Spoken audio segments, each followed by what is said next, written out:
Muito bem, muito bem, muito bem. Shalom, meus irmãos. Estamos aqui para mais um devocional e o nosso devocional está em Apocalipse, capítulo 4 ao capítulo 6 e o nosso tema é uma revelação impactante. E o nosso texto base está em Apocalipse, capítulo de número 5, versículo 6 e o versículo 13, que diz assim: Então vi no meio do trono e dos 4 seres viventes e entre os anciãos de pé um cordeiro como tendo sido morto. Ele tinha 7 chifres, bem como 7 olhos, que são os 7 Espíritos de Deus enviados por toda a terra. Então ouvi que toda criatura que há no céu e sobre a terra, e debaixo da terra e sobre o mar, e tudo o que neles há, estava dizendo: Aquele que está sentado no trono e ao Cordeiro seja o louvor e a honra e a glória e o domínio pelos séculos dos séculos. Amém? Muito bem, queridos. Esse tema também poderia muito bem ser colocado também da seguinte forma: Jesus é Deus. Amém? Mas uma revelação impactante também tem a ver com essa revelação da divindade de Jesus. Amém? Queridos, deixa eu fazer aqui uma pequena introdução para entrar no devocional propriamente dito. Uma coisa importante para entendermos bem o livro de Apocalipse é entender os símbolos que são bastante recorrentes em praticamente todo o livro do Apocalipse. Só que pense o seguinte: quando você estiver lendo o livro de Apocalipse e todo esse simbolismo, ele está estritamente ligado, está bastante alinhado com o Antigo Testamento. O número 7, a ideia do Cordeiro, os seres viventes, que são mencionados aqui também, anciãos. Então são linguagens que elas precisam ser entendidas dentro da própria Bíblia. Uma vez eu vi uma interpretação, era da Legião da Boa Vontade, sobre o livro do Apocalipse. Eles criaram um espantalho muito esquisito de interpretação do Apocalipse. Então assim, não devemos esquecer que o próprio livro de Apocalipse, ele é um livro judaico. Ele é um livro que está ligado à compreensão e à mentalidade judaica. Então é bastante importante, quando se está lendo o livro de Apocalipse, você ter um pouco dos simbolismos que já são recorrentes no próprio Antigo Testamento, tá bom? Então isso para que nós não venhamos começar, digamos, a inventar coisa que o livro não está necessariamente dizendo. Amém? Então, como a plateia que iria ler e ouvir essas palavras era uma plateia também de muita influência judaica, então isso ajudaria a compreender o plano de Deus para o fim dos tempos. Pois bem, olha só, aqui no capítulos 4, 5 e 6, nós temos aqui uma visão tremenda de Deus.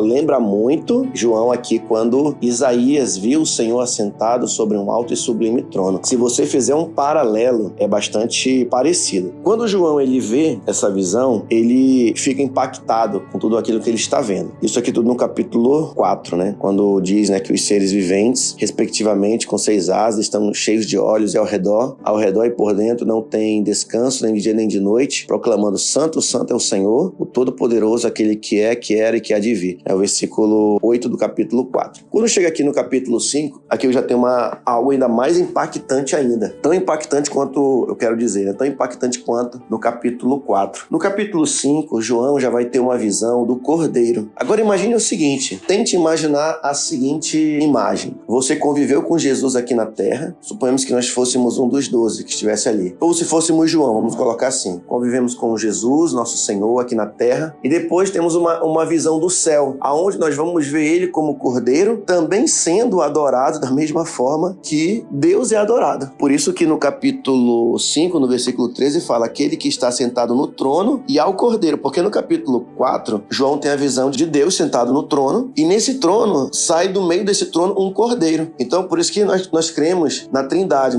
Pai, Filho e Espírito Santo, um só. Nós não vemos 2 tronos. Não sei se depois você pode ler, você vai perceber isso. Nós não vemos 2 tronos, mas um só trono. Deus está lá e do meio do próprio trono sai o Cordeiro. Então, é aqui que já começa aqui uma imagem impactante. Como eu falei, se nós fôssemos João, tivéssemos convivido com Jesus aqui na terra, posteriormente tivéssemos uma outra visão, primeiramente convivido com Jesus aqui na terra e posteriormente uma visão, se eu quero dizer, e nós vamos ver Jesus no céu, glorificado, com poder, com honra, com majestade. A primeira coisa que vai nos vir, ou que nos vem ao coração, é o seguinte: ele está vivo, ele reina, e a gente ia ficar impactado e dizer assim: rapaz, agora eu entendi por que ele sofreu e agora ele reina. Então os meus sofrimentos, eles têm tempo para terminar. O sofrimento nesse mundo tem tempo para terminar. Então imagine o seguinte: se você por um momento pudesse ter uma visão, e não é sonho não, é uma visão, eu não estou falando de uma coisa que você possa imaginar, imaginar. Não que sonho é imaginativo, não é isso que eu estou dizendo. Eu quero dizer o seguinte, estou falando assim, uma revelação literal, né?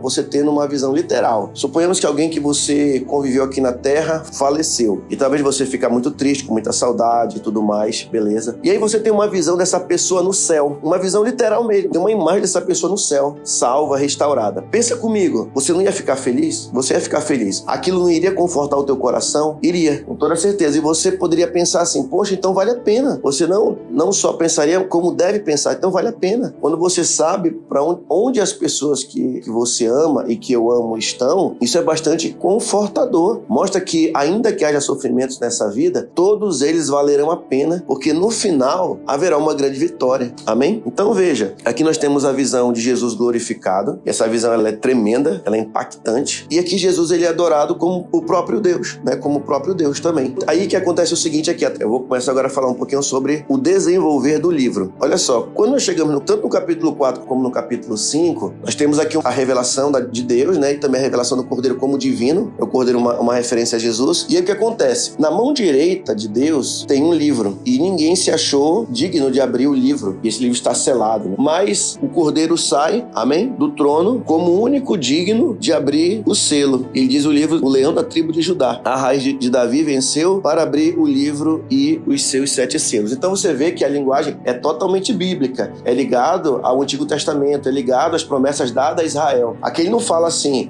e a Jesus, o Messias. Claro que ele é o Messias, mas assim, ele poderia ter falado que ele era o Messias, mas aqui diz o leão da tribo de Judá, a raiz de Davi. Deus cumprindo a promessa dada a Israel, aqui no livro de Apocalipse, né? Pois bem, e Jesus ele é o único digno de abrir os selos desse livro. E cada selo, agora aqui no capítulo 6, que vai sendo aberto, ele traz uma espécie de calamidade, traz algum tipo de problema que o mundo vai passar. Aí, olha, agora imagine uma coisa comigo, eu quero que você pense um pouco no Antigo Testamento, como eu falei pra você, lá no Êxodo. O livro de Apocalipse, em parte, ele é um livro do Êxodo, digamos assim, profético. Porque algumas imagens do que vai acontecer aqui a partir de agora, elas lembram muito o que aconteceu lá no Egito. O que vai acontecer lá no Egito? Deus começa a enviar suas pragas, mandando as pragas, né, que Deus, não de Deus, né, eu digo assim, mas as pragas que ele envia, as pragas que o Senhor envia sobre o Egito. E qual era a intenção das pragas lá no Egito? Era para mostrar a soberania de Deus, o poder de Deus, e aquilo trouxesse um arrependimento ou um convencimento na vida de Faraó. Mas nós vamos perceber que as pragas vão sendo enviadas, ao mesmo tempo ele se convence, mas ao mesmo tempo ele se revolta. No final das contas, de tudo aquilo que acontece, Faraó ele não se arrepende, ele não vai se arrepender. E você vê que ele morre, mas não se arrepende e continua lutando contra Deus. É como Lúcifer, rebelado, né? Trazendo aqui para o livro de Apocalipse, a imagem ela é muito assertiva, porque o Egito representa aqui o mundo. E todas essas pragas que estão sendo enviadas é com o intuito de fazer com que a humanidade ela se volte para Deus e se arrependa. O C.S. Lewis ele tem uma frase bem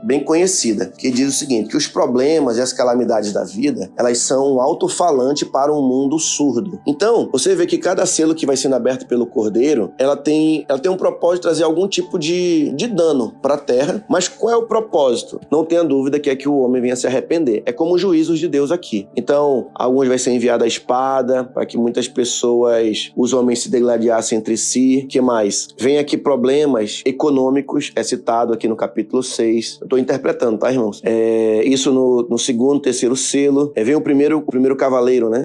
Que é no primeiro selo. Ele vem com o intuito de vencer. O segundo, trazer matança entre as pessoas, né? Conflitos. Que mais? No terceiro selo vem crises econômicas. No quarto selo vem problemas, morte, fome, calamidades. Então vem uma série de problemas. No quinto selo nós temos aqui aqueles que estão reclamando a justiça de Deus. No quinto selo mostra os salvos, aqueles que foram salvos e que mantiveram o testemunho, né, firme em Jesus. O sexto selo, que mais? Deixa eu ver aqui, versículo 15 do capítulo 6, e os reis da terra e os grandes, os comandantes, os ricos, poderosos, todo escravo, que todo livre se esconderam nas cavernas e nos penhascos. E disse aos montes, né, rochedos, caí sobre nós, as pessoas que estão fugindo da ira. Então você vê que elas fogem, mas não se arrependem. Então veja, para concluir aqui essa palavra, todos esses eventos que estão acontecendo aqui, eu acredito, irmão, de forma particular, que todos esses eventos, em um certo grau, já vêm acontecendo na história humana. Desde que Jesus veio, morreu e ressuscitou, desde lá até hoje, esses eventos vêm acontecendo em certo grau. Mas esses eventos que vêm acontecendo em certo grau já são os eventos literais aqui de Apocalipse? Não. Ou de fatos, ou literal, ou não, já são esses eventos aqui? Na minha opinião, não. Como eu disse, existe um certo grau, na minha opinião, que já vem acontecendo, mas de forma bastante específica. Eu acredito que ainda não está acontecendo com todo esse, digamos assim, essa intensidade aqui. Vamos colocar assim. Mas o que já vem acontecendo, como eu disse, em certo grau, já deve ser um motivo para nos levar ao arrependimento, levar este mundo ao arrependimento. E você vê que existe um espírito de faraó. Você vê que tem pessoas, irmãos, que quanto mais passam problemas, mais resistentes elas ficam, elas não se dobram. A pessoa está se acabando, meu irmão, se acabando todo ou toda, mas a pessoa, ela não se dobra. Às vezes acontece na vida desta pessoa, na família, está acontecendo ao redor dela, está acontecendo no mundo, e a pessoa, ela não se dobra diante da glória de Deus. Ela foge, como diz aqui, ó. A pessoa prefere tirar a própria vida, mas ela não se dobra diante da glória e da majestade de Deus. Porque o que resta para este mundo, irmãos, que Deus enviou o seu Cordeiro, enviou a justiça. A única coisa que sobra para este mundo é eles pagarem pelos seus próprios pecados, né? Morrerem nos seus próprios pecados. Então eu deixo para vocês essa revelação impactante, que Jesus, ele está reinando, ele está governando, ele é digno de desatar os juízos de Deus, ele é digno de receber honra, louvor, glória, majestade, como diz aqui, ó, aquele que está sentado no trono, quem é? Deus. E ao Cordeiro que está onde? Também no trono, no meio do trono. Seja o louvor, a honra, a glória, o domínio pelos séculos dos séculos. E no versículo 14 ainda diz, também os anciãos prostraram-se e o adoraram. Meu Deus! Então, queridos, eu concluo dizendo para você, o Jesus que nós servimos, ele é grandioso. Ele não é apenas um homem que veio aqui, ele é sobrenatural. O governo, os acontecimentos estão todos no comando das suas mãos,